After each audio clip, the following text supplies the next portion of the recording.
In true Chavista style, the president's supporters came onto the streets to give their version of what they think of their leader, after he was roundly criticised by Western nations over his remarks about preparing for war with Colombia. Up to 10,000 people have marched to the city centre to hear President Chavez speak.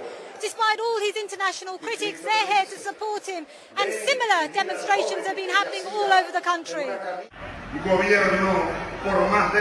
In the last few centuries in this continent, I can't remember a government, no matter how right-wing, that has stooped so low as the current one of Colombia. The Uribe government has handed over the Colombian people to the North American empire. President Chavez and the Venezuelan foreign minister have tried to reach a peaceful understanding with the Colombian and US governments, but they didn't listen. They're trying to turn Latin America into what they did in the Middle East with Afghanistan and Palestine. That's why the whole of the Venezuelan people support our president.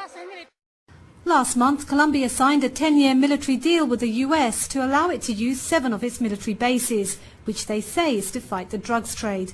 But its neighbour Venezuela doesn't trust the US-Colombian Pact and sees the operations as a means to destabilise its government. This official tells me that the demonstration is about peace, not war.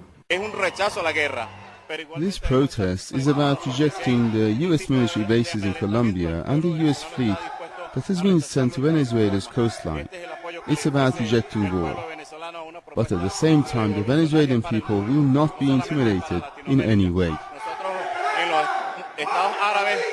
This country has no appetite for war, as there's far more pressing domestic issues that need attention.